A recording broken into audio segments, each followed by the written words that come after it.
Welcome back. ನಾವು ಹೊರ್ಮೋಸಲ್ಲಿ ಸೃಷ್ಟಿಯಾಗಿರುವಂಥ ಜಲಯುದ್ಧದ ಬಗ್ಗೆ ಮಾತನಾಡ್ತಾ ಇದ್ವಿ.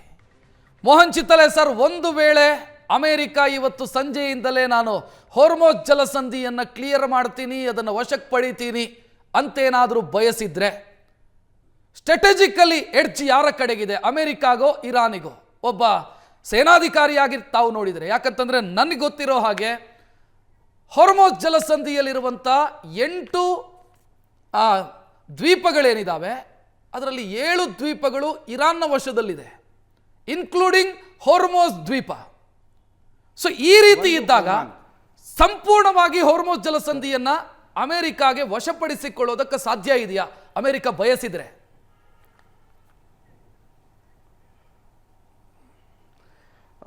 ನಾನು ಪ್ರೊಫೆಸರ್ ಚಂಬಿ ಪುರಾಣಿಕ್ ಸರ್ ಒಂದು ಹೇಳಿದರು, ಮೋಹನ್ ಚಿತ್ತಾಳೆ ಅವರು ಹಿಂಗೆ ಹೇಳ್ತಾ ಇದ್ದಾರೆ ಅಂತ. ಸುವರ್ಣ ನ್ಯೂಸ್ನಲ್ಲಿ ಒಂದು ಭಾಳ ಫೇಮಸ್ ಪ್ರೋಗ್ರಾಮ್ ಬರ್ತದೆ, ಲೆಫ್ಟ್ ರೈಟ್ ಸೆಂಟರ್, ಸಂಜೆ 7 ಗಂಟೆಗೆ. ಅಜಿತ್ ಹನುಮನಕ್ನವರು ಮತ್ತು ಪ್ರಶಾಂತ್ ನಾಥ್ ಅವರು ಅದರಲ್ಲಿರ್ತಾರೆ. ನಾನು ಅದರ ರೆಗ್ಯುಲರ್ ವ್ಯೂವರ್. ಆ ಕಾರ್ಯಕ್ರಮದಲ್ಲಿ ಅಜಿತ್ ಹನುಮಕ್ನವರ ಒಂದು ವಿಷಯ ಪ್ರಸ್ತಾಪ ಮಾಡಿದರು. ನೋಡಿ, ರಕ್ಷಿತ್ ಶೆಟ್ಟಿ ಅವ್ರ ಹತ್ರ ಒಂದು ಪ್ಲಾಟ್ ಇದೆ, ಅದು ಅವರು ಮಾರ್ಲಿಕ್ಕೆ ಇಟ್ಟಿದ್ದಾರೆ. ಅದರ ಕಾಸ್ಟು 1,30,30,00,000 ಒಂದು ಪ್ಲಾಟು. ಮೋಹನ್ ಚಿತ್ರಳೆ ಅದಕ್ಕೆ ಖರೀದಿ ಮಾಡಬೇಕಂತಾನೆ ಅವನು ಹೇಳಿದ ರೇಟು 20 ಲಕ್ಷ. 1,30,30,00,000 ಮತ್ತು 20 ಲಕ್ಷದಲ್ಲಿ ಡಿಫ್ರೆನ್ಸ್ ಎಷ್ಟಿದೆ? ಆ ಥರ ಇದು ಸಂಧಾನ ಆಗಿದೆ. ಸಂಧಾನಕ್ಕೆ ಒಂದು ಬೇಸ್ ಬೇಕಲ್ಲ. ಸಂಧಾನ ಅಂದ್ರೇನು? ಈಗ ನೀವು ನಮ್ಮ ಮೇಲೆ ಅಟ್ಯಾಕ್ ಮಾಡಬೇಡ್ರಿ, ನಮ್ಮ ಇದು ನೆಲದ ಮೇಲೆ ನೀವು ಅಟ್ಯಾಕ್ ಮಾಡಬಾರ್ದು, ನಮಗೆ ನೀವು ಎಲ್ಲ ನುಕ್ಸಾನಾಗಿದೆ ಎಲ್ಲ ದುಡ್ಡನ್ನು ಕೊಡಬೇಕು. ಆವಾಗ ಅಮೇರಿಕ ಹೇಳ್ತದೆ, ನೀವು ನ್ಯೂಕ್ಲಿಯರ್ ಎನ್ರಿಚ್ಮೆಂಟ್ ನಮಗೆ ವಾಪಸ್ ಕೊಡಬೇಕು, ಹಾರ್ಮೋಸನ್ನು ತೆಗಿಬೇಕು. ನೀವು ಕೇಳ್ತಾ ಇಲ್ಲ ಅಂದಾಗ ಇದು ಎವ್ರಿ ಡೇ ಶಾರ್ಟ್ ಟರ್ಮ್ ದೇತು ದಿಲಾತು ದೇನೆ ವಾಲೋं का घर बताತು. ನನ್ನ ಪ್ರಶ್ನೆಗೆ ಬನ್ನಿ, ಒಬ್ಬ ಸೇನಾಧಿಕಾರಿಯಾಗಿ ಏನು ಹೇಳ್ತೀರಿ? ತಾರೀಖ್ ಪೇ ಅಮೆರಿಕ ಎಂಟೈರ್ ಹೊರ್ಮೋಸ್ ಅನ್ನು ಕಂಟ್ರೋಲ್ಗೆ ತೆಗೆದುಕೊಳ್ಳಬಹುದಾ?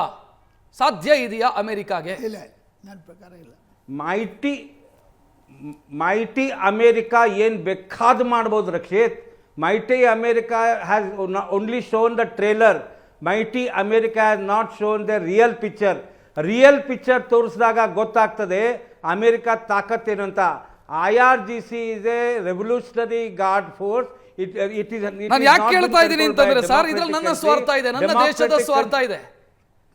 ಹೊರ್ಮೋಸ್ ಜಲಸಂಧಿ ಅಮೆರಿಕದ ಕೈಯಲ್ಲಿರಲಿ, ಇರಾನ್ನ ಕೈಯಲ್ಲಿರಲಿ, ನನಗೆ ಯಾರ ಕೈಯಲ್ಲಿದ್ರೂ ತೊಂದರೆ ಇಲ್ಲ, ನನ್ನ ಹಡಗುಗಳು ಪಾಸ್ ಆಗತ್ತೆ. ಬಟ್ ಈ ಅತಂತ್ರ ಸ್ಥಿತಿ ಇರಬಾರ್ದು ಅಂತಷ್ಟೇ ಹೊರ್ಮೋಸ್ ಅಲ್ಲಿ. ನೋಡಿ, sir, that's exactly what I'm trying to emphasize. Once for all, this has to end. Means America has to use its supreme military power over Iran, and they have to whitewash Iran. Until unless they don't do it, the world will face for 10 years some problem. But if this problem continues, tomorrow fertilizer issue will be there. Correct. Fertilizer issue 140 ಕೋಟಿ ಭಾರತ ದೇಶಕ್ಕೆ ತುಂಬ ಕಷ್ಟ ಆಗ್ತದೆ sir. ಇದು ನಾನು ಹೇಳ್ತಾ ಇರೋದು ವಿಧ್ವಂಸ ಮಾಡಬಾರ್ದು, ಶಾಂತಿ ಪಾಠ ಮಾಡಬೇಕು. ಶಾಂತಿ ಪಾಠ ಎಲ್ಲಿ ಮಾಡಬೇಕು? 2 ರಾಷ್ಟ್ರಗಳು ಕೇಳೋ ಪರಿಸ್ಥಿತಿಯಲ್ಲಿದ್ದಾಗ ಒಬ್ಬ ಪಂಚಾಯತಿನ ಪ್ರಮುಖ ಬಂದು ರಾಜಿ ಮಾಡ್ತಾನೆ. ರಾಜಿ ಮಾಡಲಿಕ್ಕೆ ಇಬ್ಬರೂ ಒಪ್ತಾ ಇಲ್ಲ, ಇಬ್ಬರೂ ಬಂದ್ರಂದಾಗ ಒಬ್ರು ತನ್ನ ಪವರ್ ತೋರಿಸೋನು ಮುಗಿಸ್ಲೇಬೇಕು. ಕುಸ್ತಿ ಯಾರಾದರೂ ಹೊಡಿಬೇಕಲ್ಲ, ಕುಸ್ತಿ ಹೊಡೆಯಲ್ಲ, ಬರೀ ಟೈಮಿಂಗ್ ತಗೊಂಡು ಹಿಂಗೆ ಮಾಡಿದ್ರೆ ಪೂರ್ಣ ಜಗತ್ತು ಅತಂತ್ರದಲ್ಲಿ ಆಗ್ತದೆ Rakshit. That's the reason I am emphasizing supreme power and white wash Iran. Otherwise strategical edge ಬಗ್ಗೆ ಕೇಳಿದೆ. ಹೊರ್ಮೋಸ್ ಜಲಸಂಧಿಯನ್ನು ವಶಕ್ಕೆ ಪಡಿಬೇಕು ಅಂತಾದ್ರೆ ಅಮೆರಿಕ ಬಯಸ್ತು ಅಂತ ಅನ್ಕೊಳ್ಳೋಣ, ಕಂಪ್ಲೀಟ್ ಅದನ್ನು ವಶಕ್ಕೆ ಪಡ್ಕೊಳ್ಳೋದಕ್ಕೆ ಸಾಧ್ಯ ಇದೆಯಾ ಅಂತ. ಯಾಕಂತಂದ್ರೆ 3ನೇ ಏರ್ಕ್ರಾಫ್ಟ್ ಕ್ಯಾರಿಯರ್ ಇವತ್ತು ಡಿಪ್ಲಾಯ್ ಆಗ್ತಾ ಇಲ್ಲ. ಸಾಧ್ಯತೆ ಇದೆ. ಅವರು ಚಿತಾಲೆ ಅವರು ಹೇಳಿದಂಗೆ ಅವರು ಮಿಲಿಟರಿ ಎಕ್ಸ್ಪರ್ಟು, ನಾನು ರಾಜಕೀಯ ವಿಶ್ಲೇಷಕ. ನನ್ನ ಪ್ರಕಾರ ನಾನು always I prefer dialogue and diplomacy, not war. Because America war ಮಾಡೋ ಅಗತ್ಯನೇ ಇಲ್ಲ. ಈ ನೀವೇನು ಬ್ಲಾಕೇಡ್ ಮಾಡಿದ್ದೀರಲ್ಲ, ಅದರಿಂದ ಇರಾನ್ಗೆ ಒಂದು ರೀತಿಯಲ್ಲಿ ಇರಿಟೇಷನ್ ಆಗಿದೆ. ಸೊ ಅದರಿಂದ ಈ ಅಮೇರಿಕಾದ ನಿಲುವಿದೆಯಲ್ಲ, ಸ್ಪೆಷಲಿ ಟ್ರಂಪ್ ಇದಾರಲ್ಲ, ಇದು something I cannot imagine last 40 ಇಯರ್ಸಲ್ಲಿ ಯಾವ ಪ್ರೆಸಿಡೆಂಟ್. ಅದಕ್ಕೆ ಇವರು ಕಾರ್ಟರ್ ಹೇಳಿದ್ದು ಏನಂದರೆ, ಈ ಟ್ರಂಪ್ ಈ ಅಮೆರಿಕಾದ ಒಂದು ಅಧ್ಯಕ್ಷರಾದರೆ ಅವ್ರು ತೆಗೆದುಕೊಳ್ತಕ್ಕಂಥ ನಿರ್ಣಯಗಳು ಯಾವ ಮಟ್ಟದ ಇದೆ ಅಂದರೆ ಯಾವತ್ತೂ ಅಮೆರಿಕಾದ ಪರವಾದ ಇರೋದಿಲ್ಲ ಅಂತ. ಅದನ್ನೇ ಜಾನ್ ಕೆನೆಡಿ ಹೇಳಿದ್ದು, ನಮ್ಮದನ್ನು ನಾವು ರಕ್ಷಿಸ್ತೇವೆ ಆದರೆ ನಿಮ್ಮದ್ರ ಬಗ್ಗೆ ನೆಗೋಷಿಯೇಟ್ ಮಾಡ್ತೇವೆ. ಅಂದರೆ ನನ್ನ ಮನೆಯನ್ನು ರಕ್ಷಿಸ್ತೇನೆ, ನಿಮ್ಮ ಮನೆ ಜಾಗಕ್ಕೆ ನಾನು I want discussion and debate ಅಂತ. So my way is highway. ಆಮೇಲೆ ಟ್ರಂಪ್ನ ನನ್ನ ರಾಜಕೀಯ ವಿಶ್ಲೇಷಣೆಯಲ್ಲಿ ಹೇಳೋದಂದರೆ, ನಮ್ಮ ಚಿತಾಲೆ ಅವರು ಅದನ್ನು ಒಪ್ತಾರೆ. ನಮ್ಮಲ್ಲಿ ಒಬ್ಬ ಚಿಂತಕ ಇದ್ದಾನೆ ಮೆಕ್ಯಾವೆಲಿ ಅಂತ, ಅವನು ದ ಪ್ರಿನ್ಸ್ ಅನ್ನೋರ್ಗೆ ಅಡ್ವೈಸ್ ಮಾಡ್ತಾನೆ, ಏನು end should justify the means not means ಅಂತ. ಬಟ್ ನಾವು ಭಾರತೀಯರು, ಚಿತಾಲೆ ಅವರು, ನಾವು ಎಲ್ಲ end and means also should be fair. So means should justify the end.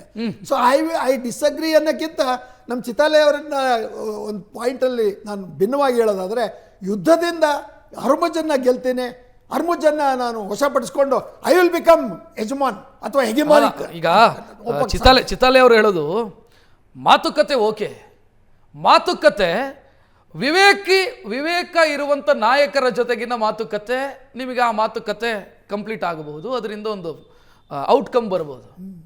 ಇವತ್ತೊಂದು ಮಾತಾಡಿ ನಾಳೆ ಇನ್ನೊಂದು ಮಾತಾಡಿ ನಾಡಿದ್ದು ಮತ್ತೊಂದು ಮಾತನಾಡೋರು ಏನು ಮಾತುಕತೆ ಮಾಡಿ ಏನು ಮಾಡೋದಕ್ಕೆ ಸಾಧ್ಯ ಆಗುತ್ತೆ? It should be arbitration level ಇರಬೇಕು. ಈ ಥರ ನಾನು ದಬ್ಬಾಳಿಕೆ ಮಾಡಿಬಿಟ್ಟು ನನ್ನ ಹತ್ರ ಶಕ್ತಿ ಇದೆ, ನೀನು ಒಪ್ಪದೆ ಹೋದರೆ ನಿನ್ನ ಜಾಗನ ನಾನು ಡಿಸೈಡ್ ಮಾಡ್ತೀನಿ ಅಂತ. ನಿನ್ನ ಜಾಗದ ಬಗ್ಗೆ ಡಿಸೈಡ್ ಮಾಡೋರು ಯಾರು? ಅಮೆರಿಕಾದ ಹಿತಾಸಕ್ತಿ ಏನಿದೆ ಇಲ್ಲಿ? ಇಡೀ ಜಗತ್ತಿನ ಆರ್ಥಿಕ ವ್ಯವಸ್ಥೆ ಕುಸಿತಾ ಇದೆ. ಆ ದೃಷ್ಟಿಯಿಂದ ಸೀಸ್ ಫೈರ್ ಅಂತಕ್ಕಂಥದ್ದು ಕಂಟಿನ್ಯೂ ಆಗಬೇಕು, ಮಾತುಕತೆಗಳು ನಡೀಬೇಕು. Only through diplomacy and dialogue this problem should be solved. Chammi Puranik sir, thank you. Chitale ಅವರಿಗೂ ಕೂಡ ಧನ್ಯವಾದವನ್ನು ಹೇಳ್ತಾ ಕಾರ್ಯಕ್ರಮ ಮುಕ್ತಾಯಗೊಳಿಸುವಂತ ಸಮಯ ಇದು. ಇವತ್ತಿನ ಟ್ರೆಂಡಿಂಗ್ ಎಟ್ 10 ನೇರ ದಿಟ್ಟ ನಿರಂತರ ಸುದ್ದಿಗಾಗಿ ನೋಡ್ತಾ ಇರಿ ಏಷ್ಯಾನೆಟ್ ಸುವರ್ಣ ನ್ಯೂಸ್. ನಮಸ್ಕಾರ.